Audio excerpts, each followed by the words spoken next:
For years ago, Everett Vance made a deathbed promise to his dying wife Elena. Take care of her mother Martha, no matter what.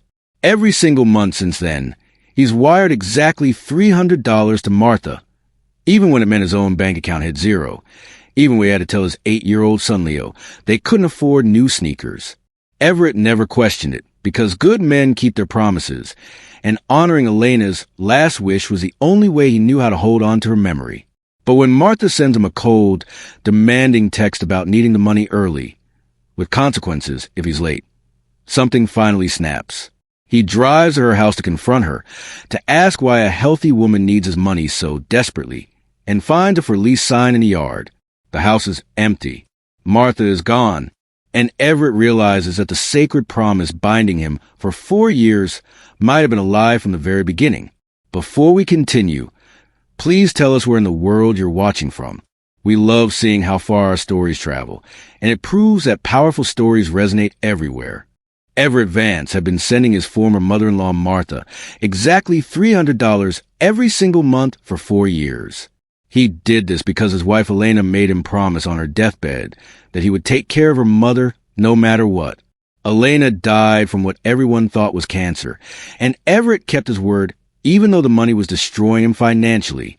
He lived paycheck to paycheck, constantly broke, unable to buy his 8-year-old son Leo even simple things like new shoes or toys. The monthly payments became automatic, something Everett did without thinking. Martha never called to thank him or check on Leo. She just took the money silently, and Everett assumed this was how things were supposed to be. He visited Martha only 4 times in 4 years, brief awkward visits where they drank tea and talked about nothing important. They never discussed the money. Everything changed when Martha sent Everett a text message that felt different from her usual silence. The message said she needed the payment early and warned there would be consequences if he was late. This threat made Everett angry for the first time. He wondered why a healthy woman in her 60s needed his money so desperately when he could barely feed his own child. Everett decided to drive to Martha's house to confront her and ask why she was threatening him. When he arrived, he immediately saw something was wrong. The lawn was overgrown with weeds. The house looked abandoned, and there was a large for lease sign in the front yard. Everett knocked on the door, but got no answer. When he looked through the windows, he saw the house was completely empty. No furniture, no belongings, no sign anyone lived there. An elderly neighbor walking his dog told Everett that Martha had moved away 3 or 4 years ago. The man said she left very suddenly with a moving truck and never said goodbye to anyone on the street. The house had been empty ever since. Everett couldn't understand what was happening. If Martha had been gone for 3 or 4 years, where was his money go every month? He sat in his car outside the empty house, feeling confused and betrayed. He called Martha's phone number, but only got her voicemail. He left a message asking her to call him back, but somehow he knew she wouldn't. That night, Everett couldn't sleep. He lay in bed realizing that something terrible had been happening to him, and Everett spent the whole night awake, thinking about everything he knew about Martha and Elena. He realized he actually didn't know much at all. Elena had rarely talked about her mother in detail. They'd visited Martha maybe twice a year before Elena got sick, and those visits were always brief and unmemorable. In the morning, Everett logged into his bank account and looked at 4 years of payment history. He counted 48 payments of $300 each, a total of $14,400. That money could have been Leo's college fund or a down payment on a better apartment. Instead, it had disappeared into an account belonging to a woman who didn't even live in her own house anymore. Everett called his bank to ask about the payments. The representative told him the account receiving his money was still active, which meant someone was definitely taking the money. But the bank couldn't tell him anything else because of privacy rules. When Everett said he thought there might be fraud involved, the representative suggested he file a report with the fraud department. Everett realized he needed help from someone who understood complicated financial crimes. He remembered David Chun, a forensic accountant he'd known from a recreational basketball team years ago. David had come to Elena's funeral and given Everett his business card, saying to call if he ever needed anything. Everett found the card and called David. David listened to the whole story. The monthly payments, the empty house, Martha's disappearance, the threatening text message. When Everett finished, David asked a question that made Everett's blood run cold. "Do you have copies of Elena's death certificate and medical records?" They agreed to meet at David's office. Everett spent the rest of the day digging through old boxes and finding documents he hadn't looked at in years. Elena's death certificate, hospital bills, and the life insurance policy information. The policy had paid out $50,000, though most of that money had gone to funeral costs and medical debt. Everett had received about $15,000, which lasted only 6 months. When Everett met with David and showed him all the documents, David studied the death certificate carefully and took a photo of it. He told Everett he would run some checks, and it would take a few days. He also told Everett to immediately stop the monthly payments to Martha. Everett hesitated because he was afraid of breaking his promise to Elena, but David explained that if this was a scam, continuing to pay would only help the criminals. David also warned Everett not to contact Martha again until they knew what they were dealing with. 3 days later, David called and told Everett to come back to his office immediately. When Everett arrived, David's face looked grim and serious. David explained what he discovered. The doctor who signed Elena's death certificate was named Raymond Fisher, and this doctor had lost his medical license 6 years ago for fraud and falsifying documents. Dr. Fisher had spent 2 years in prison and was released 8 months before Elena supposedly died. David had also checked with the hospital listed on the death certificate, and they had no record of Elena ever being admitted or dying there. The death was registered with the state, but the paperwork was filed by a funeral home that had closed down 5 years ago under suspicious circumstances. Everett felt like the room was spinning. He insisted that he'd been at the hospital and watched Elena die. But David asked him a difficult question. Was the casket open at Elena's funeral? Everett remembered that the casket had been closed. Martha had said Elena wouldn't want people to see her body after the illness had ravaged her. Everett also remembered that he never actually saw Elena's body after she died. The nurses had asked him to step outside while they prepared her, and when he came back, they covered her with a sheet. He'd kissed her forehead through the sheet. Then the funeral home took her away. David told Everett what he believed. Elena's death had been staged. Elena was probably still alive, and Martha had helped her fake her death. Everett refused to believe this at first. Why would Elena fake her death? She loved Leo. But David pointed out something important. Who was the beneficiary of Elena's life insurance policy?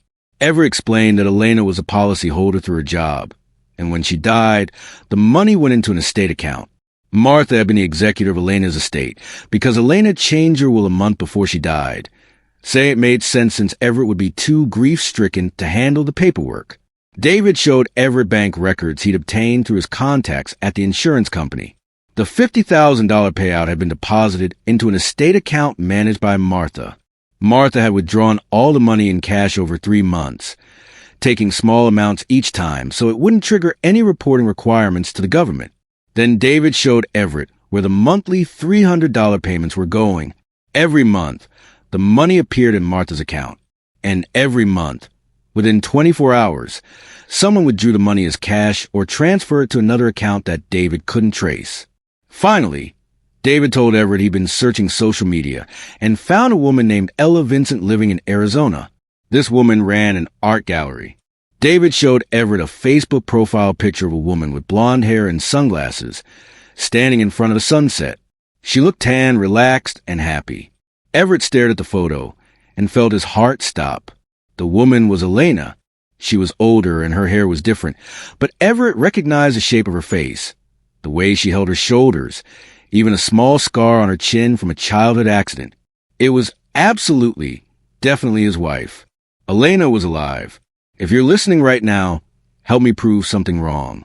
My father said I wouldn't even reach 1,000 subscribers, but I believe stories like this deserve to be heard.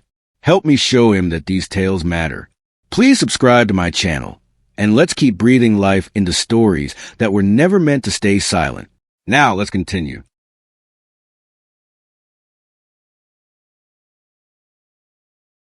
For 2 days after seeing Elena's photo, Everett couldn't think about anything else. He kept looking at the screenshot on his phone, studying Elena's face. trying to understand how this was possible. His wife had been alive for 4 years while he mourned her, while he told her son that his mother was in heaven, while he struggled to send money to the woman who'd helped her fake her death. Everett felt betrayed, angry, and confused. But more than anything, he needed to understand why Elena had done this.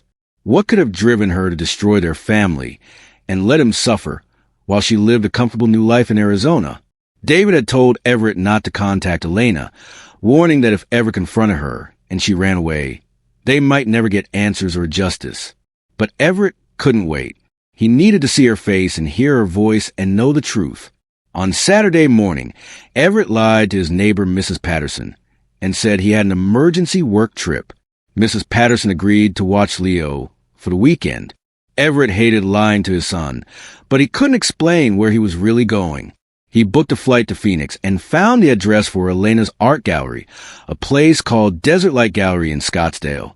According to the gallery's website, the owner, Ella Vincent, was hosting an opening reception on Saturday evening. Everett landed in Phoenix in the afternoon, rented a car, and checked into a cheap motel. That evening, he put on his best shirt and walked the gallery, his heart pounding so hard he felt sick. The gallery was an expensive-looking place with white walls and track lighting. Through the window, Everett could see well-dressed people drinking wine and looking at paintings. He pushed open the door and went inside. The gallery smelled like perfume and paint. Everett moved through the crowd looking for Elena, and then he saw her. She was talking to a wealthy-looking couple near the back of the room.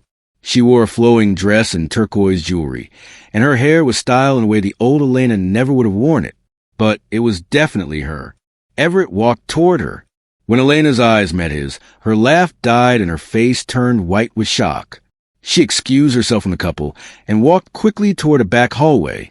Everett followed her through a door marked private into a small office. Elena spun around to face him and asked what he was doing there. Everett heard her voice, the same voice that said, "I love you," thousands of times, the same voice that had whispered, "Promise me," in a hospital bed, and he felt like he was losing his mind. Everett told Elena that she was supposed to be dead, that he'd buried her, that he'd mourned her. Elena told him not to call her by that name anymore, because that person is gone. She said she was his ex-wife now and that life was over. Everett reminded her about Leo, about how their son still cried for her and still asked when the pain in his chest would stop, missing his mother. Elena flinched when Everett said this, and for a moment he saw guilt in her face. But then her expression hardened. Elena explained that she couldn't stay in her old life. She said she'd been trapped and dying inside, suffocated by the same routine, and the same walls closing in every day. She insisted she had to fake her death, because it was the only way to start over. Everett asked about the disease, about making him watch her die, about letting him grieve. Elena said she did what she had to do. When Everett asked about the life insurance money, Elena's face tightened. She admitted she needed the money to build a new life for herself. Everett told her about the $300 he'd been sending Martha every month for 4 years. Money he didn't have, money Leo needed. Elena looked away and said the monthly payments weren't her idea. She explained that Martha had insisted on the payments as an insurance policy. Martha believed that if Everett kept sending money, he'd feel like he was doing his duty and wouldn't look too closely at anything else. The payments kept Everett occupied and distracted. Everett realized that Martha had been extorting him to prevent him from discovering Elena was alive. Elena explained that after she left, she needed Martha's help with everything. The fake paperwork, the funeral arrangements, the life insurance claim. Martha had taken serious risks to help her. The monthly payments of $300 were Martha's compensation for those risks. Everett couldn't believe what he was hearing. Martha had scammed $14,000 out of him as payment for helping Elena abandon her family. Elena tried to say she hadn't abandoned anyone, but she stopped herself. She told Everett she was sorry he was hurt and sorry Leo was hurt, but she was happy now. She had a life that made sense to her, and she was with someone who understood her. Everett asked if she was with someone else. Elena hesitated, then admitted she'd met a man named Richard 6 months before she died. Richard had helped her plan everything. The fake death, the new identity, the escape. Everett felt like he'd been punched in the stomach. While Elena was supposedly dying of cancer, She'd actually been planning her escape with another man. He asked Elena if she'd ever really loved him. Elena said she thought she had loved him, but she'd been young when they married and didn't know who she was yet. She told Everett he was a good man who deserved someone who could love him properly, but she couldn't be that person.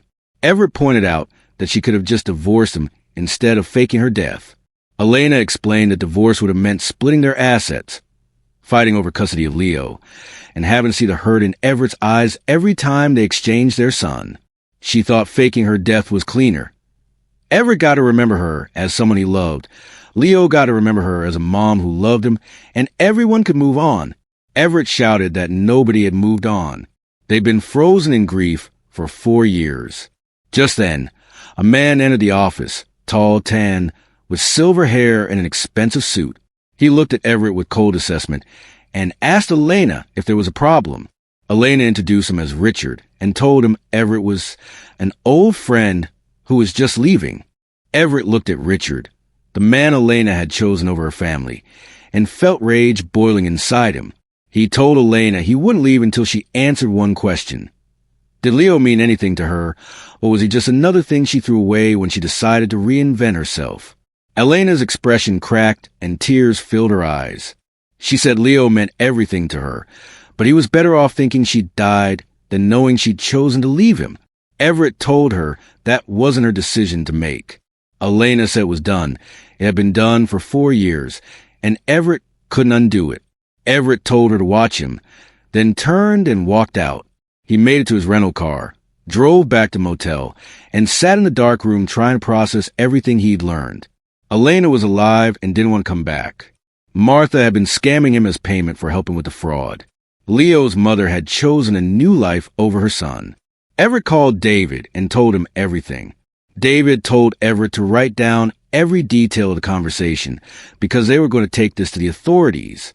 This was insurance fraud, identity fraud, and possibly more. Everett asked what he should tell Leo. David said he didn't know, but he did know that Everett couldn't let Martha keep stealing from him and couldn't let Elena get away with what she'd done. David also suggested that if Martha and Elena had done this to Everett, they'd probably done it to other people too. This might be part of a bigger criminal operation. David told Everett to come home, bring all the information he'd gathered, and get ready to fight.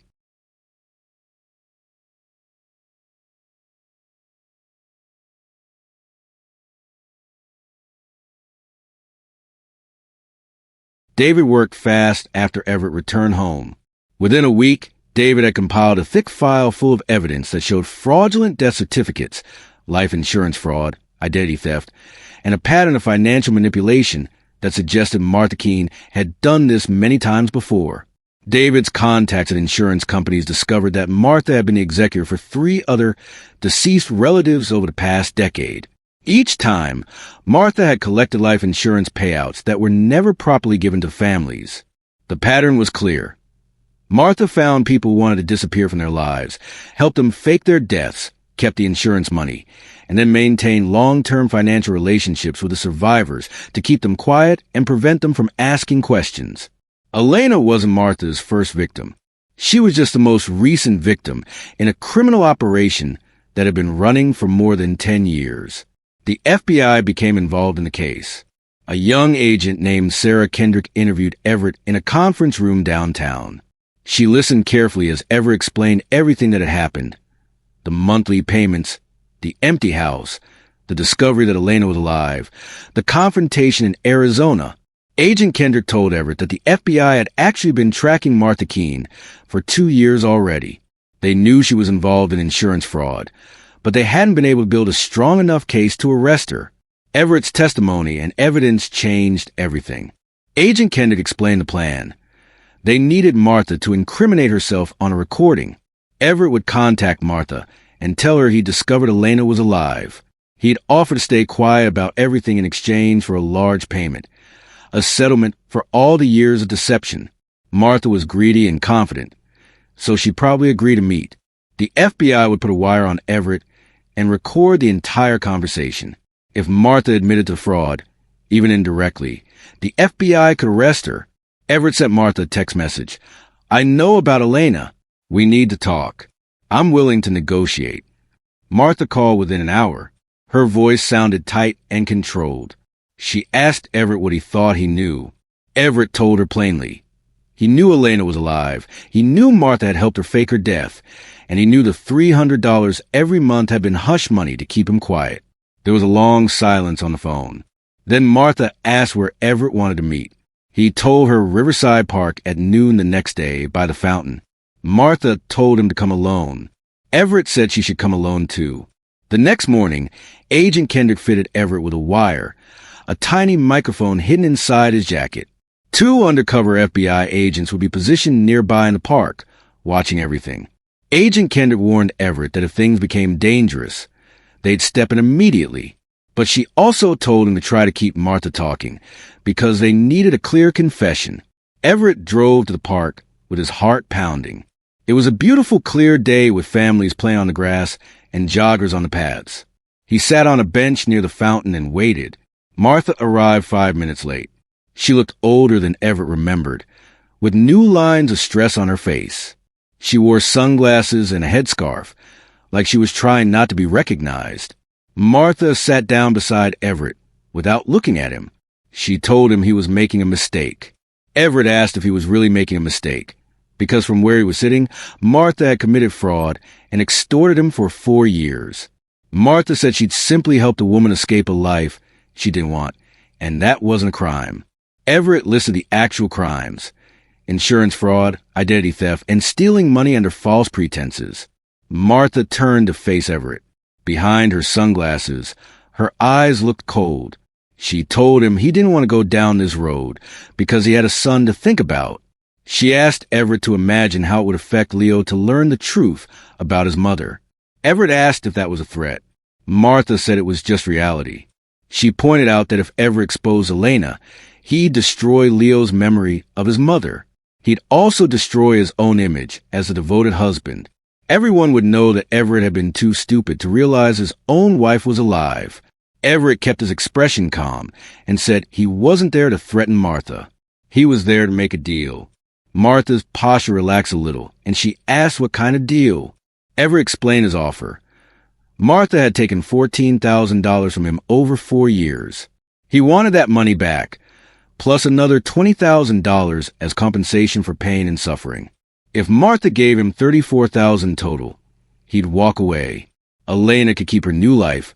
Martha could keep her freedom, and Everett would have enough money to actually take care of his son properly. Martha said that was a lot of money. Everett reminded her that she'd gotten $50,000 from Elena's life insurance. He also said he knew she'd been skimming money from other marks and could afford to pay him. Martha's voice got sharp when Everett mentioned other marks. Everett told her he knew she'd done this scam before and that there were other families she defrauded. He said he was offering her an easy way out of this particular situation. Martha was quiet for a long moment. Then she laughed, a cold, bitter sound that had no humor in it. She told Everett he thought he was clever and thought he'd figured everything out. Then she leaned closer and said she'd been running this operation for 12 years. She asked if Everett knew how many people were living new lives because she'd helped them disappear. She asked if he knew how much money flowed through her hands. Everett told her to explain it to him. Martha said Elena was number 7, the 7th person who'd wanted out of their life and been willing to pay for Martha's services. Martha explained that she provided documentation, managed all the details, and handled the aftermath. She described it as a valuable service. Everett asked what happened to the families that were left behind. Martha shrugged and said they moved on. They grieved, they healed, they rebuilt their lives. She claimed most of them were actually better off without the person who left. She told Everett he was certainly better off, because Elena had been a terrible wife who complained constantly and was always unhappy. Martha suggested Everett should thank her for taking Elena off his hands. Everett felt his fists clench. He said Elena was Leo's mother. Martha replied that Leo was better off without her, because children are resilient and he'd be fine. Everett asked again about the money he'd sent her every month. Martha explained it clearly. The payments were for her silence. Everett had wanted to believe he was honoring Elena's wishes, and Martha had let him believe it. In her mind, everyone won. Everett said that except he was broke, and Martha was running a criminal enterprise. Martha stood up and said the conversation was over. She told Everett he'd get nothing from her. If he went to the police, she'd deny everything. It would be his word against hers, and she was a grieving mother who'd lost her daughter. She asked who Everett thought the police would believe. Everett looked up at her and said, "Maybe they'll believe the recording I just made." Martha froze completely. Agent Kendrick stepped out from behind a tree, holding up her FBI badge.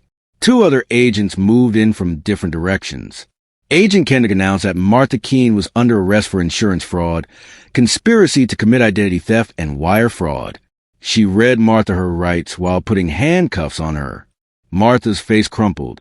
She looked at Everett with pure hatred and told him he destroyed everything.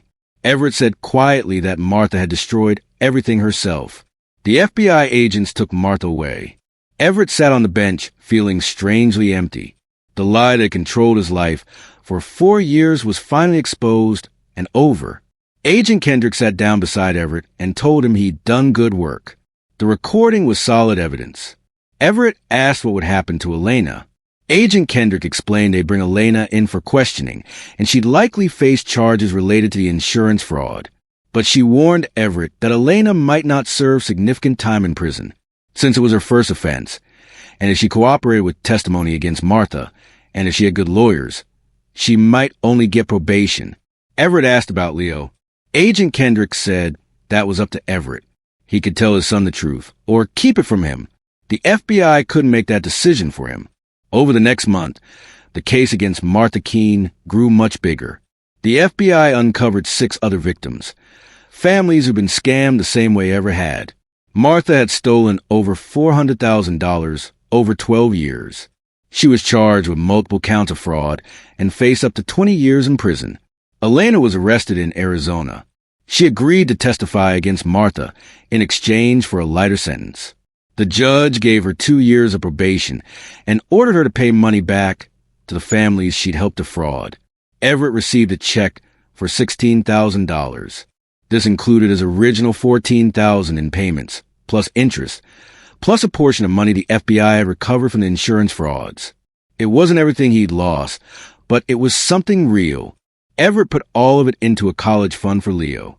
2 months after Martha's arrest, on a Saturday morning, Everett sat Leo down at the kitchen table. His son looked worried because Everett had been acting strange for weeks, distant and preoccupied. Leo asked if he was in trouble. Everett said no. Leo wasn't in trouble at all, but he needed to tell Leo something about his mother. It was going to be confusing, and it might hurt, but Leo deserved to know the truth. Leo's eyes went wide, and he asked what truth. Everett took a deep breath and said it plainly. Leo's mom didn't die 4 years ago. She was alive. She'd been living in another state with a new name. Leo stared at him and said that wasn't funny. Everett said he wasn't joking and wished he was. He showed Leo the photo of Elena in Arizona. He explained that she called herself Ella now, and she'd faked her death because she wanted a completely different life.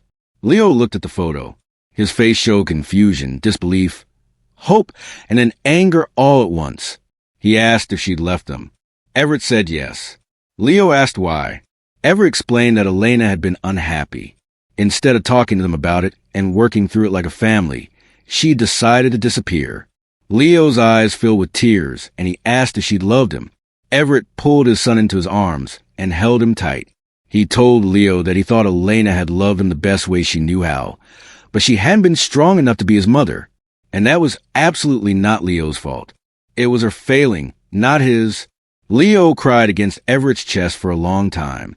When the tears finally stopped, he pulled back and wiped his face. He asked if he could see her. Everett had thought about this question for weeks. He told Leo that if he wanted to, when he was ready, they could arrange it. But Everett needed Leo to understand something important. Elena had made her choice. She'd chosen to leave. Even if Leo saw her and talked to her, she might not be the mom he remembered. She might not be the mom he wanted her to be. Leo said he just wanted to know why. Everett told him they could find out together, but not today. Today they would just sit with this painful truth. Tomorrow they'd figure out the next step. Leo nodded slowly. Then he asked Everett if he was okay. Everett smiled despite the pain in his chest and said he would be. They both would be. That night, after Leo went to bed, Everett sat on his porch and looked up at the stars.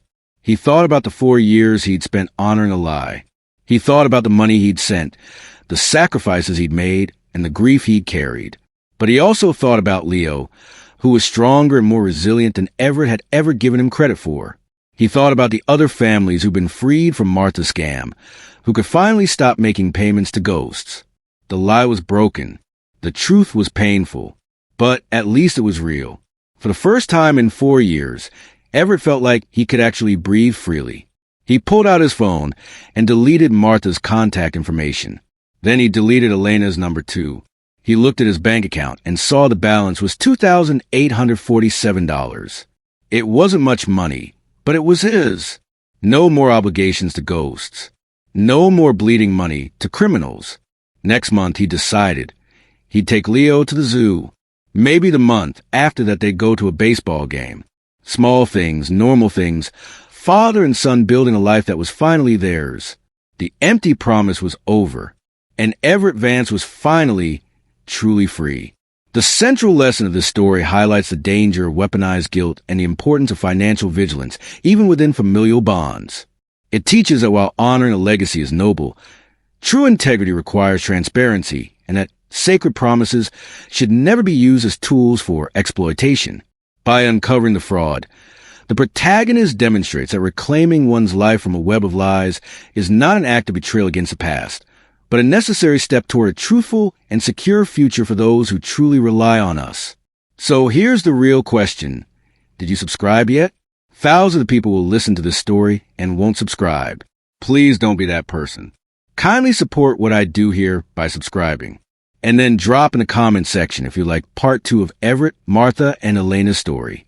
What challenges will they face as Everett seeks legal justice? How will he explain the truth to his son, Leo? Let me know if you want to hear more.